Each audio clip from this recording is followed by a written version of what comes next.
missed the one in the wing. What was the thought of the timeout to try and get the steal, and then maybe take it through up to the point where you somehow got your foot behind the line, and if you noticed that? Yeah. Well, yeah, I just missed one before, but to me, the steal was probably the most important play. Just trap him in the corner, not foul, make him turn the ball over, get a steal, and then try to get to some space, get my hands free to shoot, and move my foot back, the last possible second to make sure that it's a 3-ball. Yeah, because on the replay you could see it first. Yeah, Did you? I looked very quickly, but I wanted to make sure I was behind it at least, just so that I can get my foot back to shoot.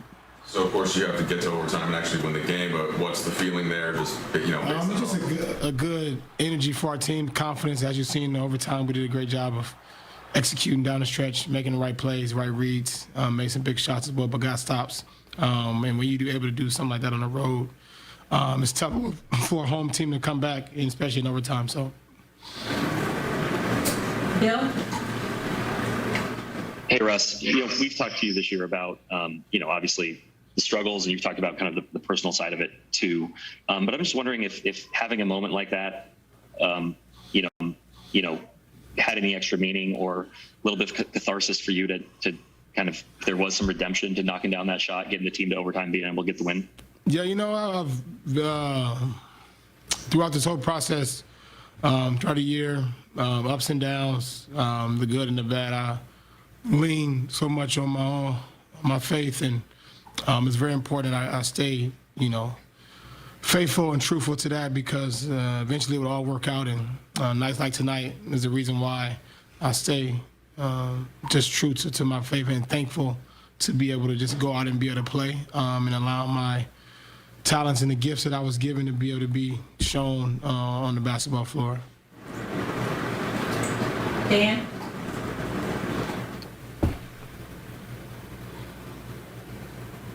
Dan, do you have a question? Home? Sorry about that. T, I'm sorry. Russ, a lot of times with your misses, like when they're bad misses, they get a lot of attention and stuff. How are you able to not process, like, the miss before the end of the game, right? Like that shot is kind of high off the backboard. Like, how do you not let that stuff affect your confidence? I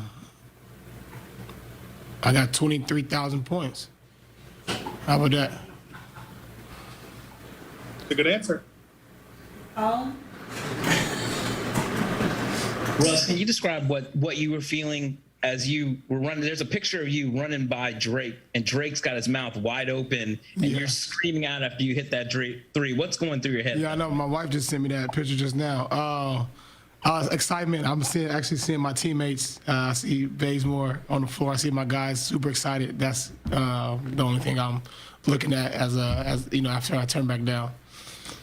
And the other thing I want to ask you, there was a video that went viral this morning. It looked like a fan was yelling at you on the street. I know you talked about how hard things have been on your family this season. What happened last night? Yeah, I mean, it's over. I moved past it, and we move on. If you have anything related to basketball, then we can talk about it. If not, we can move on. Thank you. Yes, sir. Miles? Harris, Avery was describing this feeling on defense where he just felt like guys were more locked in than they have been recently, and playing for each other was the words he used. Did you feel that also, and where do you think some of that transformation has come from recently? Yeah, we had a better start, as you guys seen, I think, defensively.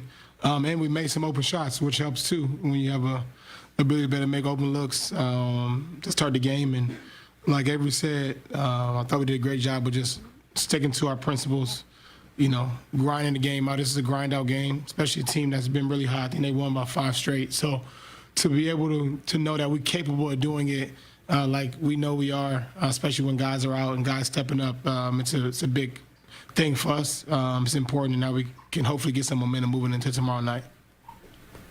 Last question, BT.